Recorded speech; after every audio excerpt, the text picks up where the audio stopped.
जंतर मंतर पर रोज नए खुलासे हो रहे हैं। पैलेट गन से जुड़ा क्या खुलासा हुआ? पैलेट गन के इस्तेमाल को लेकर विवाद लगातार बढ़ता जा रहा है। दावा किया गया है कि इसका इस्तेमाल कनॉट प्लेस इलाके में हुआ।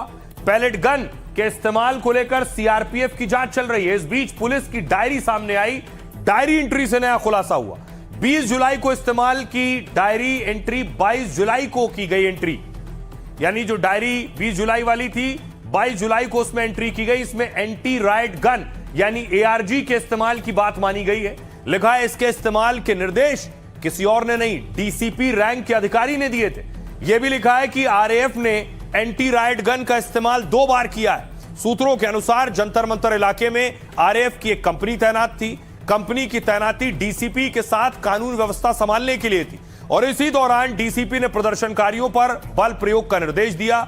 रिकॉर्ड के मुताबिक आरएएफ ने 55 नॉन इलेक्ट्रिक शेल का इस्तेमाल किया, साथ ही 15 electric shell, 5 tear smoke grenade भी इस्तेमाल किए गए और इसी दिन वहां तैनात आरएएफ ने एंटी राइट गन से 2 राउंड फायर किए। बताया जा रहा है कि एंटी राइट गन से प्लास्टिक पैलेट इस्तेमाल हुए हैं। भीड़ काबू में करने के लिए एंटी राइट गन को कम घातक माना जाता है। इस बीच पुलिस ने दावा किया है कि प्रदर्शन के दौरान हत्या आरोपी भी थे। बड़ी बात, दिल्ली पुलिस का दावा है प्रदर्शन में 101 हत्या के आरोपी शामिल थे। प्रदर्शन में आए 2873 लोगों का क्रिमिनल रिकॉर्ड मिला है। पुलिस ने अपराधियों की पहचान एफआरएस और अन्य तकनीकी माध्यमों से की है। सुनिए इस पर सियासतदान क्या कह रहे हैं। हमने देखा आपने किस प्रकार से पैलेट गन का इस्तेमाल किया। हमने देखा किस प्रकार से आपने इलेक्ट्रिक बेटन का इस्तेमाल किया। हमने वो भी नजारा भी देखा कि किस प्रकार से एक पुलिस कर्मचारी ने एक लड़की के गाल पर थप्पड़ मारा, वो एसीपी भी, कि किसने आदेश दिया। वो आदेश कहां से आया कि पैलेट गन का इस्तेमाल हो? किसने आदेश दिया? किसने आदेश दिया कि आंसू गैस का इस्तेमाल हो? किसने आदेश दिया कि लाठी पैरों पे नहीं लाठी सर पे पड़नी चाहिए? किसने वो आदेश दिया? कि छात्रों का आंदोलन के बाद सरकार उनका बात सुन के पार्लियामेंट में बिल लेके आता है, ये अच्छा है। या जो आंदोलन होता है तो उसको कुचलने के लिए देश में इमरजेंसी लगा देता है, वो अच्छा आप बता दीजिए। मैं इमरजेंसी को तो नहीं देखा हूं, लेकिन इमरजेंसी में क्या क्या हुआ है वो अभी दिल्ली की राजधानी में भी देखने को मिल गया है। आंसू के गैस के गोले और लकड़ी में लगा हुआ कुछ कील का और कांटे की चीजें, उस समय करंट नहीं लगाया जाता था, इस बार करंट लगाया गया है। तो ये इमरजेंसी के बराबर ही हुआ है हमला, कम नहीं है। इमरजेंसी से कम अन्याय नहीं कर रहे हैं आप लोग। तो एक तरफ प्रदर्शनकारियों पर पैलेट गन चलने पर बवाल है, दूसरी तरफ प्रदर्शनकारियों को खाना खिलाने वाले जुनैद कोर्ट पहुंच गए। इनकी तस्वीर आपने प्रदर्शन के दौरान देखी होगी। बिरयानी खिलाकर जुनैद मुश्किल में फंस गए। बुलडोज घर बुलडोज नहीं आप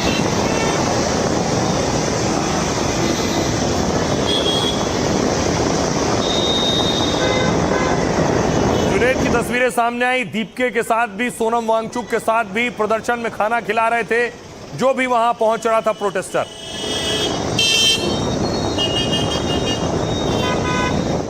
और ऐसे बहुत से वीडियो उन्होंने बनाए। बहुत से लोग कहते हैं उनका पॉलिटिकल कनेक्शन भी है, लेकिन सच जुनैद ही बता सकते हैं। अब देखिए जरा कोर्ट क्यों पहुंचे। जंतर मंतर आंदोलन से मोहम्मद जुनैद सुर्खियों में। जुनैद आंदोलन से जुड़े कोई नेता नहीं है, ना सीजेपी के सदस्य हैं। आंदोलन में वो सेवादार थे, छात्रों को खाना पानी और दवा देते थे। आरोप है कि 36 दिन तक वो लगातार बिरयानी बांटते रहे, लेकिन खबर है यही बिरयानी अब उन्हें महंगी पड़ रही है।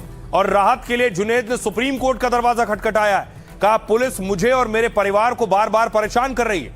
2 दिन पहले पुलिस ने मुझे जंतर मंतर के पास से उठा लिया, गैर कानूनी तरीके से हिरासत में लिया, मेरे मोबाइल फोन की जांच की। पुलिस ने पूछा फंड कहां से मिल रहा है और इतना सारा खाना कैसे बांट रहे हो। पुलिस मुझे जबरन देहरादून रोड पर ले गई और फिर वहीं छोड़ दिया। जबकि यूपी पुलिस ने ऐसे सभी आरोपों का खंडन किया है। कहा हमने जुनैद या उसके रिश्तेदारों पर कोई कार्रवाई नहीं की। जंतर मंतर पर खाना बांटने वाले जुनैद गाजियाबाद के रहने वाले हैं। LLB कर चुके जुनैद का परिवार खेतीबाड़ी और कई दुकान चलाता है। जुनैद का परिवार करीब 15 भैंसों की एक डेयरी भी चलाता है। समाज सेवा के काम में कई पड़ोसी रिश्तेदार भी उनका साथ देते हैं। सुनिए जुनैद पर क्या कह रहे हैं सियासतदान। हम लोग साथ खड़े हैं आपको, राहुल जी आपके साथ खड़े हैं, पूरा अपोजिशन आपके साथ खड़ा है, डोंट वरी, बिल्कुल डरिएगा मत। जुनैद के साथ हम सारे लोग खड़े हैं। देश का हर मनपसंद इंसान जुनैद के साथ खड़ा है और जुनैद आप पर हमें फख्र है भाई। आप बिल्कुल डरिए मत, परेशान मत होइए। आपने जो किया है इसको सदियों तक याद किया जाएगा। एक तो ऐसा है कि जो मोबाइल रिपेयरिंग का काम करता है उसने 10-10 लाख रुपया पर डे का खाना भिजवाया, तो कहाँ से फंडिंग हो रहा है? कुछ न कुछ तो है ही है, इसलिए ये उनका सवाल वाजिब भी है, उसकी जांच होनी चाहिए। हम डिमांड करते हैं कि हमारे एक साथी मोहम्मद जुनैद, जिनके पूरे फैमिली को हरास किया जा रहा है सिर्फ इसलिए क्योंकि वो इस प्रोटेस्ट में शामिल थे, उनके परिवार का हरासमेंट बंद हो। हम सॉलिडारिटी देते हैं साथी जुनैद को और उनके संघर्ष में हम रहेंगे लीगल रूप से, शारीरिक रूप से, जब तक ये हरासमेंट खत्म नहीं होता है। तो जुनैद ने आरोप लगाया कि उन्हें पुलिस उठा ले गई, लेकिन दूसरी तरफ खबर यह आई कि प्रधानमंत्री नरेंद्र मोदी का फेसबुक पोस्ट, वो वीडियो जो पहला वीडियो बनाया था छात्रों से बात करने में, जो करोड़ों में गया था, फेसबुक ने उस वीडियो को, उस पोस्ट को डिलीट कर दिया। और उनके फ्रेंड्स, मैं जानता हूं कि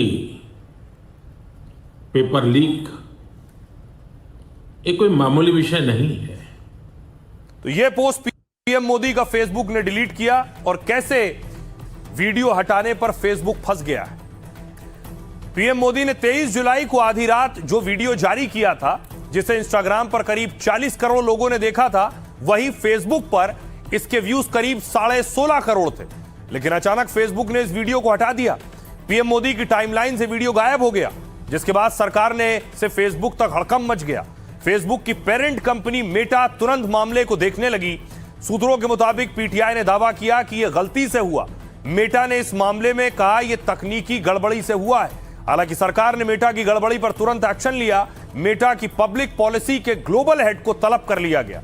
कहा कि यह तकनीकी गड़बड़ी है तो तुरंत इसे ठीक किया जाए। हालांकि पीएम मोदी का वीडियो फिर से टाइमलाइन पर दिखने लगा। इसके व्यूज और कमेंट सब उसी तरह से दिखाई दे रहे हैं। दरअसल मेटा पहले एआई से संदिग्ध वीडियो की पहचान करता है।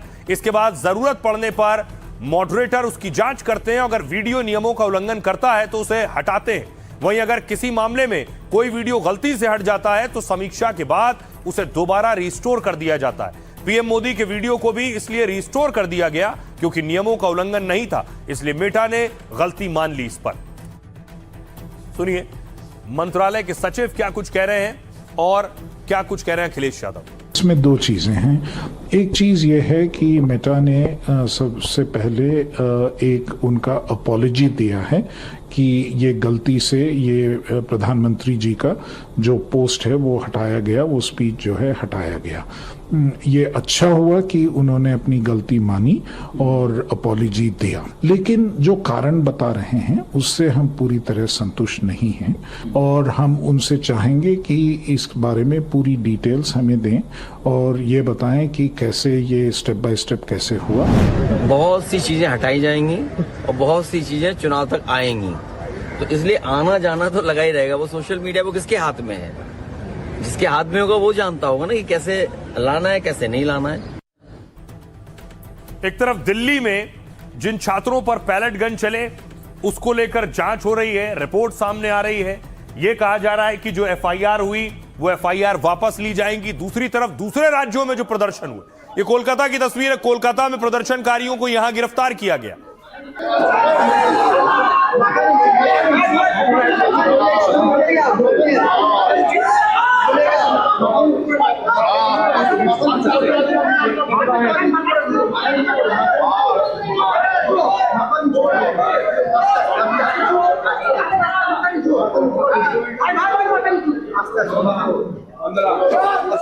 तो कोलकाता की तरह ही बिहार में भी प्रदर्शन करने वालों को गिरफ्तार किया गया था, लेकिन यह कहा गया है कि सभी को छोड़ दिया जाए। ये वीडियो वायरल है जहां एक प्रदर्शनकारी को गिरफ्तार किया गया तो वो कह रहा है मां तुमने कुछ खाया है, उनसे पूछ रहा है। देखिए जरा अब क्या होगा। बिहार में आंदोलन में शामिल प्रदर्शनकारियों पर कार्रवाई नहीं होगी। साथ ही प्रदर्शन से जुड़े सभी मामले भी पुलिस वापस लेगी। 26 जुलाई शाम 6 बजे से पहले दर्ज सभी मामले वापस होंगे। अगर किसी की गिरफ्तारी हुई है तो उसे तुरंत रिहा किया जाएगा। इनमें से किसी के खिलाफ भविष्य में कोई एक्शन नहीं होगा। इसके लिए सरकार के गृह विभाग ने आदेश जारी किया है। और इस बीच पटना हाईकोर्ट ने 3 स्पेशल कोर्ट बनाने का फैसला किया है। ये fast track special court Patna, Lakhisarai और पूर्णिया में होंगे। इनमें परीक्षा में धांधली और पेपर लीक जैसे केस की सुनवाई होगी। इन अदालतों में चार्जशीट के 3 महीने के भीतर अंतिम फैसला होगा। असम में देखिए, असम सरकार ने भी आंदोलनकारी छात्रों को राहत दी है। प्रदर्शन में शामिल होने वालों के खिलाफ कोई एक्शन नहीं होगा। यहां विरोध प्रदर्शन के दौरान 13 लोगों को गिरफ्तार किया गया। अब उन्हें रिहा किया जाएगा और आगे भी कोई कार्रवाई नहीं होगी। महाराष्ट्र में भी प्रदर्शनकारी छात्रों से केस वापस लिया जाएगा। सूत्रों के मुताबिक मुख्यमंत्री ने गृह विभाग को निर्देश जारी किया है और महाराष्ट्र का गृह विभाग जल्द ही इस बारे में फैसला ले सकता है। केंद्र सरकार ने सीजेपी को छात्रों पर दर्ज केस वापस लेने का भरोसा दिया है। महाराष्ट्र में पेपर लीक मामलों के लिए 2 फास्ट ट्रैक कोर्ट भी बने हैं। हाईकोर्ट के आदेश से स्पेशल कोर्ट औरंगाबाद और नागपुर में बना है।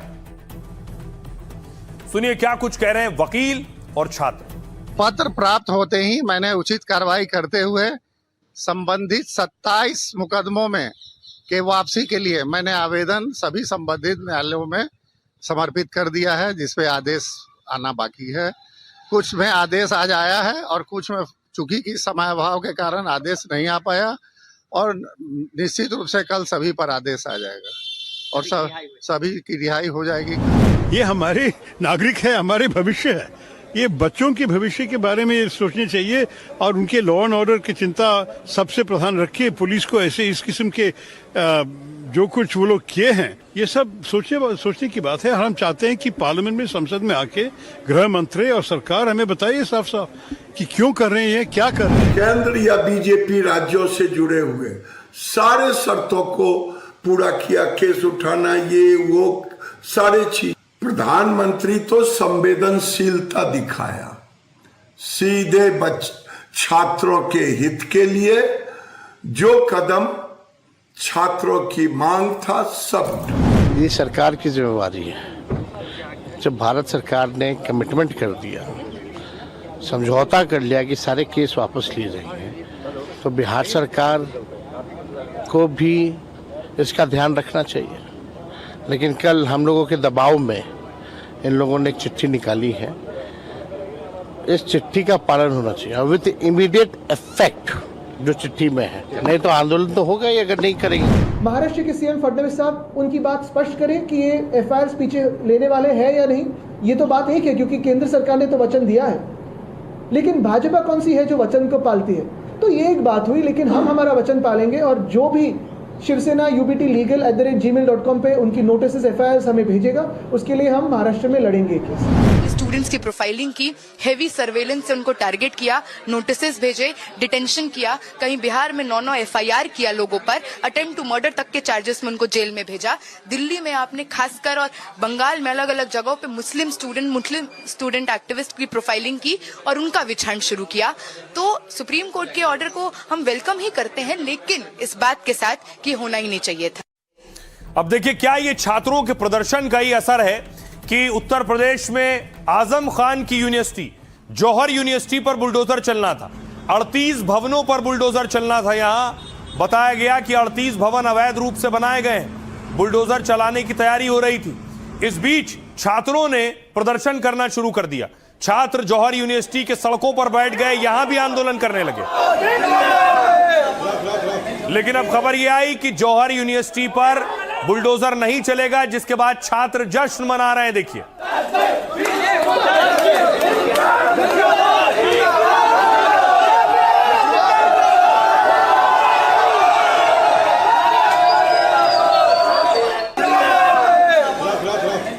जौहर यूनिवर्सिटी के हक के लिए स्वामी प्रसाद मौर्य भी सड़कों पर उतरे थे और जौहर यूनिवर्सिटी पर बुलडोजर ना चले इसलिए वो भी प्रदर्शन कर रहे थे सड़कों पर।